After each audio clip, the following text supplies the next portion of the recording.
sidewalks as well during that. And then systematically, they will move continuing west and go from Beth to Diane in the month of August.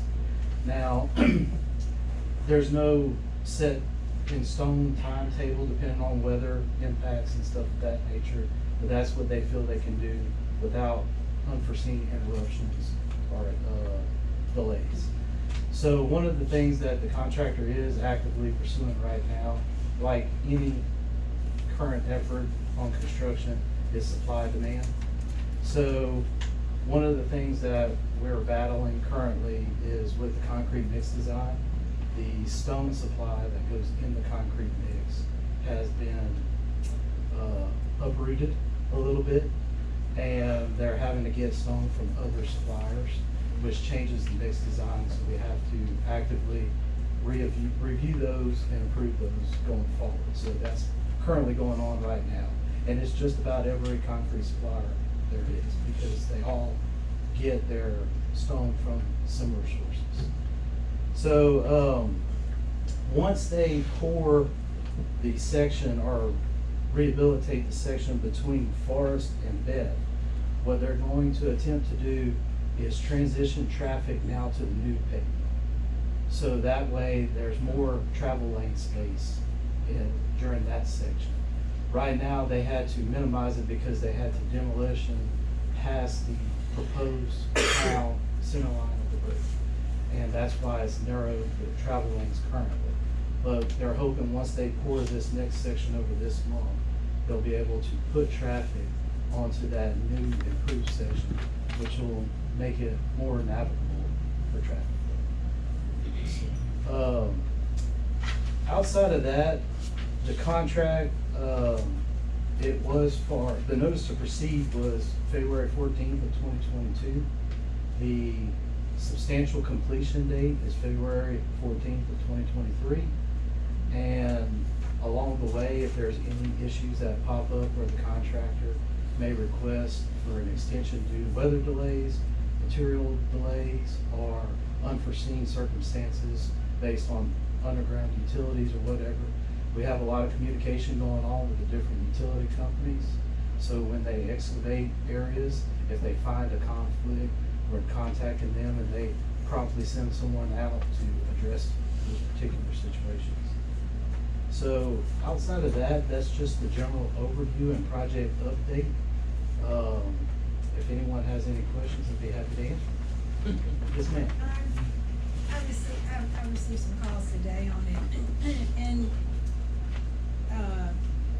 what I hear most often, and it's pretty easy to see, is that, and I'm sure they have a difficult time maintaining the markings on the road and the cones and all, but they need some help.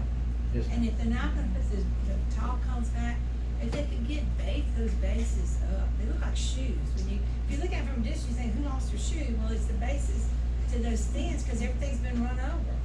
And even if, like, where the road, when they start trying to push the crowd over, maybe if they could set some barricades up to start really encouraging people to get over, because everybody's kind of racing to see who's gonna be the first one to get around thing. And, you know, it's just, I mean, they can't help it. I'm sure they're having a hard time, not only with the materials, but workers too. I mean, it's just what it is in today, unfortunately.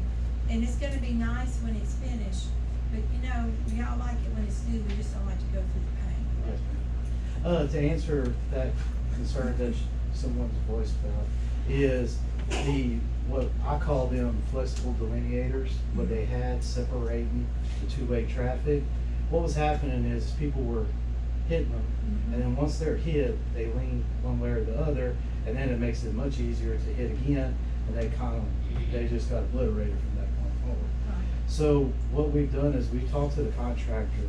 One, they need to improve their signs and barricades and to help the flow of traffic, as well as they've ordered what they call reflectorized tabs that they're going to set in intervals on average between 20 and 40 feet, every 20 and 40 feet, that they're only about 4 inches tall, but they're reflectorized, and it delineates that separation between the two lanes, and they're very susceptible to traffic running over them that pop back up. if they happen to pop off, they're much easier to reapply. So they ordered them, and they were hoping to get those in this week and install them this week. And then also, I don't know my streets so well now, but I don't know if it's on the Forest Lane side, which I think it is, right where they have the first cut, or maybe it's filled in today, I don't know. But the first concrete cut, where it makes the corner, it's like if you're coming straight on it, you almost, sometimes I think, man, I gotta push over a little bit, cause I'm fixing to go into it. So something where the beginning cuts go more pronounces, don't drive here, cause there's not a cone or anything right in the corner of it. Yeah, we'll be sure to advise them.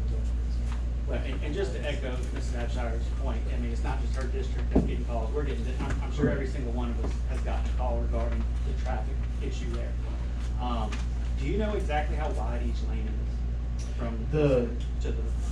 We know what the proposed lanes are. Right, but currently right now. The current lanes, I think we're an existing width of 10 to 11 feet. Right.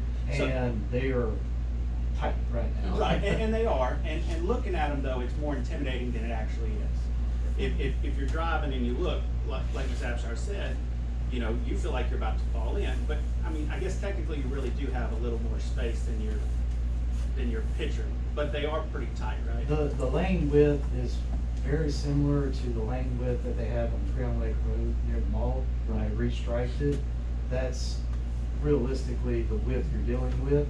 And it was supposed to be just temporary until they could get this next phase poured. Right. They ran into what happened, to backtrack a little, on the first stage of construction, was they had an opportunity to send a crew in to start the demolition, but the rebar was backwatered for that goes within the pavement.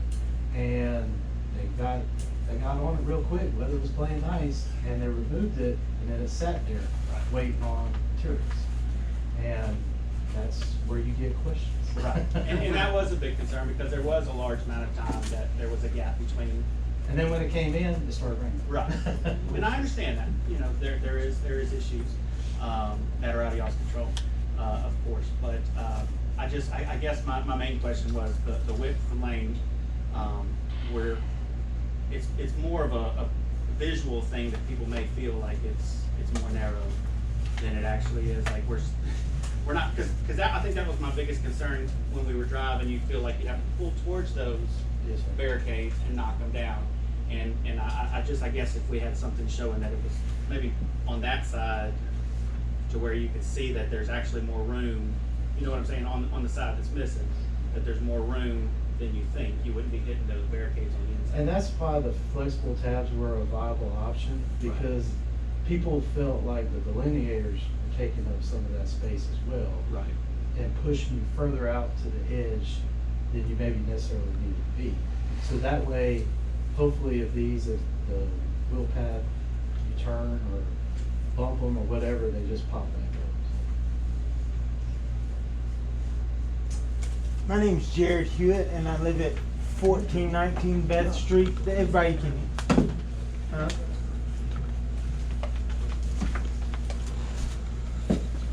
My name is Jared Hewitt, and I live at 1419 Beth Street. And some are aware, I have to travel that way. There's no way around, obviously, and I've